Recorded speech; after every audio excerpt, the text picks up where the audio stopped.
Hello दोस्तों, आप सभी का स्वागत है आपके अपने यूट्यूब चैनल सौरभ क्लासेस पर। ठीक है, तो आज के वीडियो में आप लोगों को इन्वायरमेंट के कुछ क्वेश्चन कराऊंगा मैं। तो आप लोग वीडियो में बने रहिए। चलिए वीडियो को स्टार्ट करते हैं। तो सबसे पहला क्वेश्चन इसमें देख लेते हैं। दो भिन्न समुदाय के बीच का संगृति क्षेत्र कहलाता है। तो इसमें क्या हो जाएगा, इको टाइप, इकेट, इकोस्फीयर, इकोटोन। तो इसमें ऑप्शन पहला हो जाएगा, दो भिन्न समुदाय के बीच का संक्रांति के इकोटोन कहलाता है। ठीक है, ऑप्शन नंबर डी इसका सही होगा। नेक्स्ट देखते हैं, पारिस्थितिकी तंत्र किससे मिलकर बनता है। तो आप जानते हैं इसमें पारिस्थितिकी तंत्र आबादी से बनेगा नहीं, जीव समुदाय भी नहीं रहेंगे इसमें। सी आबादी और उसके निर्जीव घटक ये भी नहीं होंगे, इसमें जीवी समुदाय और उसके निर्जीव घटक रहेंगे। ठीक है, तो इसका ऑप्शन हो जाएगा ऑप्शन डी सही होगा। ठीक है, नेक्स्ट इसमें पारिस्थितिकी के अंतर्गत निम्नलिखित में से किन क्षेत्रों का अध्ययन किया जाता है। ठीक है, इसमें देख सकते हैं किसी क्षेत्र विशेष के भौतिक पर्यावरण के संदर्भ में जीवों का अध्ययन, ये तो होता ही इसमें। किसी एक समुदाय के विभिन्न जीवों के मध्य आपसी अंतर संबंधों का अध्ययन, ये भी होता है।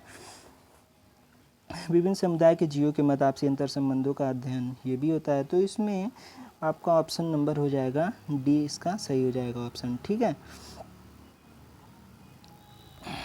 नेक्स्ट, पारस्की अनुभ्रमण के कारण ग्रासलैंड में घास के स्थान पर वृक्ष नहीं लगाए जाते, क्योंकि देखो पारस्की अनुभ्रमण के कारण ग्रासलैंड में घास के स्थान पर वृक्ष नहीं लगाए जाते, क्योंकि वहाँ पर कवक और कीट की उपस्थिति होती है। ठीक है, तो इससे घास क्या होते हैं, वो नष्ट हो जाते हैं। तो वहाँ पर तो इसमें इस क्वेश्चन का आंसर क्या हो जाएगा, ऑप्शन नंबर डी इसका सही हो जाएगा। ठीक है, नेक्स्ट चलते हैं।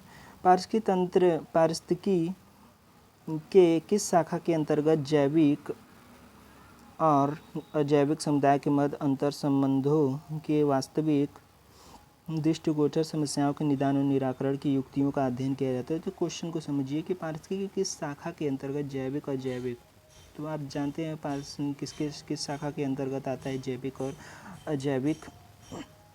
ठीक है, तो ये आता है व्यवहारिक पारिस्थितिकी के अंतर्गत। तो इसका ऑप्शन नंबर हो जाएगा डी सही।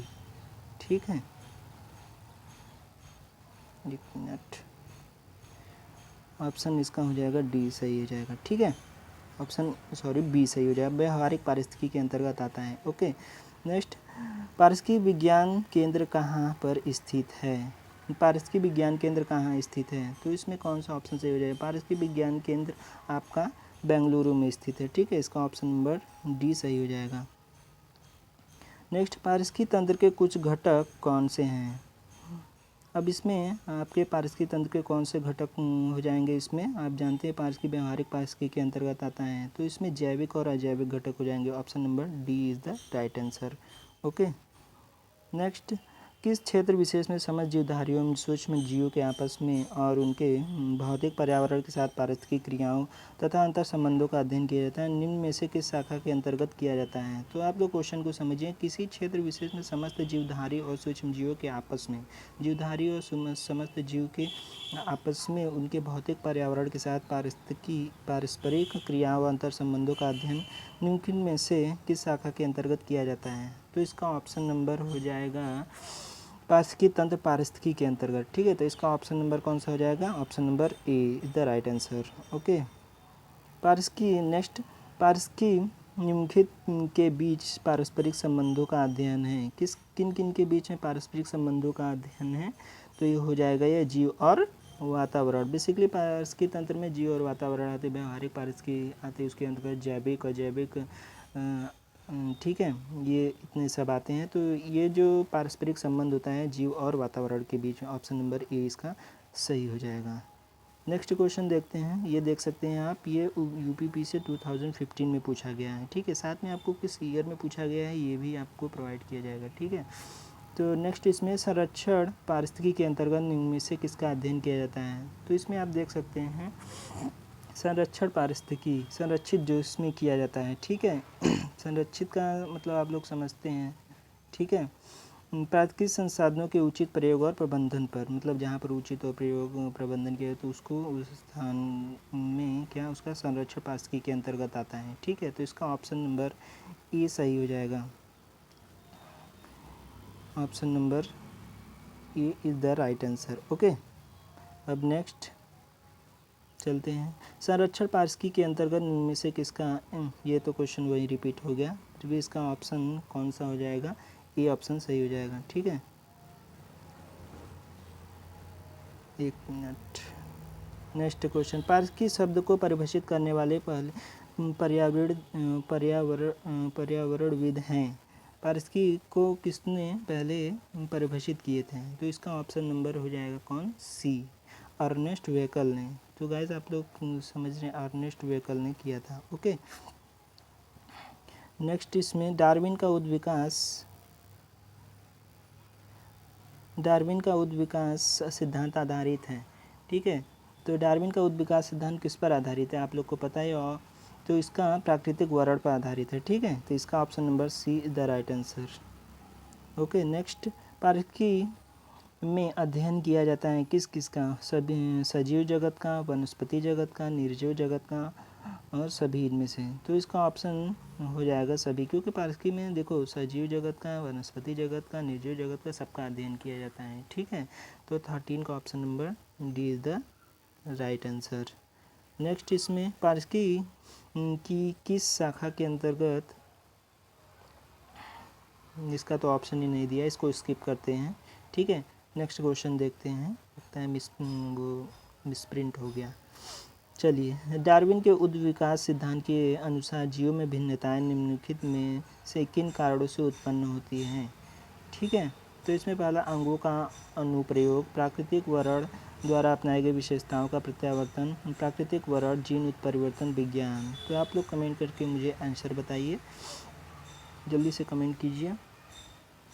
तो इसका सही आंसर हो जाएगा प्राकृतिक वर्ण, क्योंकि यहाँ पर देख सकते हैं आप डार्विन उद्विकास के सिद्धांत, पहले यहाँ पर आप लोग जानते हैं डार्विन उद्विकास में प्राकृतिक वर्ण से सिद्धांत, जीवों में भिन्नताएं निम्नलिखित में से किस कारण से उत्पन्न होती है, भिन्नताएं जीवों में, तो ये क्या हो जाएगा, प्राकृतिक वर्ण का सिद्धांत। तो इसका option number see the right answer. Okay, विज्ञान की सीख किस शाखा के अंतर्गत पर्यावरण एवं विभिन्न जीवों के अंतर संबंधों का अध्ययन किया जाता है। तो विज्ञान की किस शाखा के अंतर्गत पर्यावरण और विभिन्न संबंधों का अध्ययन किया जाता है, तो नीचे पारिस्थितिकी तंत्र, पारिस्थितिकी, प्राकृतिक इतिहास, इसमें देखिए अलग अलग ऑप्शन है, इसका ऑप्शन कौन सा सही हो जाएगा, बी, पारिस्थितिकी के अंतर्गत, क्योंकि पारिस्थितिकी तंत्र में क्या क्या आते हैं, जीव और मनुष्य आते हैं। ठीक है, जीव और वातावरण, सॉरी। ठीक है, तो पारिस्थितिकी के अंतर्गत किसका अध्ययन किया जाता है, पर्यावरण विभिन्न जीवों के अंतर संबंधों का अध्ययन। ठीक है, तो इसका ऑप्शन नंबर हो जाएगा B is the right answer. Charles, next देखते हैं, चार्ल्स डार्विन के प्राकृतिक वर्ण सिद्धांत निम्नलिखित में से किसे शामिल नहीं किया गया है। ठीक है, अब चार्ल्स डार्विन के प्राकृतिक वर्ण के सिद्धांत में आप लोग जानते हैं किसे शामिल नहीं किया गया है, तो जो सर्वोत्तम है वहीं जीवित रहेगा, जो अस्तित्व हेतु संघर्ष है, अनुत्पादक समय में अधिक उत्पादन, संसाधन के अनुसार संतुलन। तो इसका सही आंसर हो जाएगा, कौन शामिल नहीं किया गया था ना, तो देखो इसमें अनुत्पादक समय में अधिक उत्पादन, क्योंकि ये जो अलग अलग जो ऑप्शन है इसके, जो सर्वोत्तम वहीं जीवित रहेगा, ये तो सही है। अस्तित्व हेतु संघर्ष, अनुत्पादक समय में अधिक उत्पादन, संसाधन के अनुसार संतुलन, तो इसका ऑप्शन नंबर सी सही हो जाएगा। ठीक है, नेक्स्ट, पारिस्थितिकी प्रणाली उपयुक्त है, भविष्य में होने वाले पारिस्थितिकी परिवर्तन की जानकारी देने में, पारिस्थितिकी प्रणाली में भविष्य में होने वाले परिवर्तन की जांच में, पर्यावरण समस्याओं के भविष्य में आकलन हेतु उपयुक्त सभी। देखो पारिस्थितिकी प्रणाली उपयुक्त है किस किस के, तो इसमें आपका कौन सा आंसर हो जाएगा, इसमें लगभग सभी हो जाएंगे। ठीक है, क्योंकि पारिस्थितिकी प्रणाली उपयुक्त है, यहाँ उपयुक्त होने की बात हो रही है, तो इसमें आप लोग देख सकते जितने भी ऑप्शन दिए हैं ये सब सही हैं। ठीक है, तो इसका option number D is the right answer, उपयुक्त सभी। नेक्स्ट देखते हैं पारिस्थितिकी विज्ञान में किसका अध्ययन होता है, वह है, अब आप लोग को तो पता ही होगा कि पारिस्थितिकी विज्ञान में किसका अध्ययन होता है, तो इसमें option number be the right answer, इसका वातावरण का अध्ययन होता है। ठीक है, नेक्स्ट, पर्यावरण एवं वहाँ के समुदाय के अंतर संबंधों का अध्ययन किया जाता है। ठीक है, अब पर्यावरण एवं वहाँ के अंतर संबंधों का अध्ययन किया जाता है किसमें? पारिस्थितिकी विज्ञान में, पारिस्थितिकी तंत्र में के अंतर्गत, पारिस्थितिकी ऊर्जा प्रवाह के अंतर्गत, पोषण स्तर के अंतर्गत तो आएगा नहीं, ऊर्जा प्रवाह के अंतर्गत भी है नहीं, तंत्र के अंतर्गत, पारिस्थितिकी विज्ञान में। ठीक है, समुदाय का अंतर संबंध बता रहे हैं तो इसका option number E the right answer. Okay, next क्या है? विश्व का वह भाग जहाँ मानव अधिवास स्थायी कहलाता है। वह जहाँ मानव अधिवास स्थायी है, अधिवास मतलब रहना। ठीक है, तो वहाँ पर वो कौन सा क्षेत्र कहलाएगा? तो अधिवास क्षेत्र कहलाएगा। ठीक है, तो इस क्वेश्चन का आंसर हो जाएगा ऑप्शन नंबर सी, अधिवास क्षेत्र। ठीक है, नेक्स्ट, निम्नलिखित में से कौन सा पद केवल जीव द्वारा ग्रहण किए गए दिक् स्थान का ही नहीं बल्कि जीवों के समुदाय में उसकी कार्यात्मक भूमिका का भी वर्णन करता है? देखो यहाँ पर क्वेश्चन को समझो पहले। केवल जीव द्वारा ग्रहण किए गए दिक् स्थान का ही नहीं बल्कि जीव के समुदाय में उसकी कार्यात्मक भूमिका का भी वर्णन करता है। ठीक है, दिक् स्थान का ही नहीं बल्कि जीवों के समुदाय में उसकी कार्यात्मक भूमिका का भी वर्णन करता है। तो इसमें कौन सा ऑप्शन हो जाएगा आपका? ठीक है, तो 22 का जो आंसर होगा ऑप्शन नंबर बी। ठीक है, चलिए नेक्स्ट क्या है अब देखते हैं। अब चलो, पर्यावरण प्रतिफल है जैविक तत्व का, अजैविक तत्व का,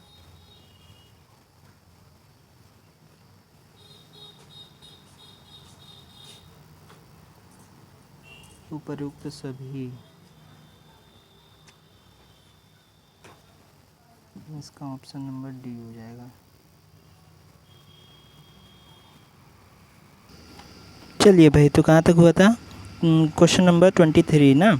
तो पर्यावरण प्रतिफल है, इसमें कौन सा हो जाएगा? देखो यहाँ पर हो जाएगा, देखो ऑप्शन क्या है? जैविक तत्व, भौतिक तत्वों का, अजैविक तत्व का।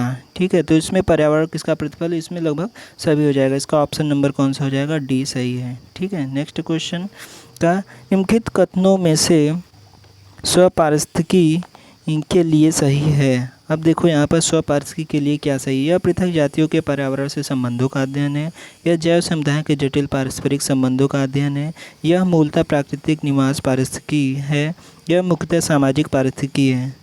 तो इसका कौन सा ऑप्शन सही हो जाएगा? तो यहाँ पर देखो कौन स्वपारिस्थितिकी के अंतर्गत सही है। ठीक है, स्वपारिस्थितिकी के लिए सही है, तो यह ऑप्शन नंबर इसका ए सही हो जाएगा। यह पृथक जातियों का पर्यावरण से संबंधों का अध्ययन है। ओके, नेक्स्ट क्वेश्चन, पारिस्थितिकी के जनक कौन होते हैं? पारिस्थितिकी के जनक हैं, आप लोग तो जानते हैं पारिस्थितिकी के जनक कौन हैं। तो इसका ऑप्शन नंबर कौन सा हो जाएगा? इसका ऑप्शन हो जाएगा ए, सही है। ठीक है, तो इसका ऑप्शन हो जाएगा ए, अर्नेस्ट हैकेल पारिस्थितिकी के जनक हो ये हैं। ठीक है, नेक्स्ट, पारिस्थितिकी अनुक्रमण के 4 महत्वपूर्ण चरण हैं, कौन कौन से? आक्रमण, क्षीणता, प्रतिस्पर्धा, स्थानांतरण। प्राथमिक अनुक्रमण के दौरान इन चरणों का सही अनुक्रम होता है। तो सबसे पहले इसमें क्या आ जाएगा? देखो सबसे पहले इसमें पहले आएगा छीड़ता। ठीक है, दूसरा वाला पहले आ जाएगा, फिर इसके बाद आ जाएगा पहला वाला आक्रमण आ जाएगा। ठीक है, आक्रमण हो जाएगा, फिर उसके बाद तीसरा आ जाएगा प्रतिस्पर्धा आएगा। ठीक है, 4 महत्वपूर्ण चरण है उसके, तीसरा आ जाएगा, फिर उसके बाद कौन सा आएगा? स्थानांतरण। ठीक है, स्थानांतरण आएगा। ओके, तो इसका ऑप्शन नंबर कौन सा हो जाएगा?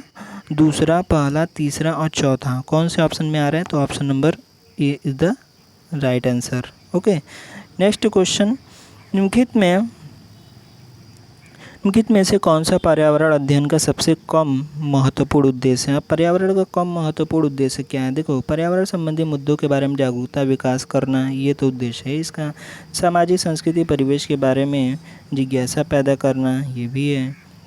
प्रत्यास्मरण और याद करने के कौशलों को अर्जित करने के लिए बच्चों का अधिकतम अवसर उपलब्ध, ये उद्देश्य नहीं है इसका। ठीक है, इसका सबसे कम महत्वपूर्ण उद्देश्य है। ठीक है, कौन सा? देखो ये नहीं है। ठीक है, सर पूछा है ना सबसे कम महत्वपूर्ण उद्देश्य कौन सा है, तो इसमें देखो कौशल को अर्जित करने के लिए बच्चों को अधिकतम अवसर उपलब्ध कराना, ये नहीं है। ठीक है, इसका ऑप्शन कौन सा हो जाएगा? See the right answer.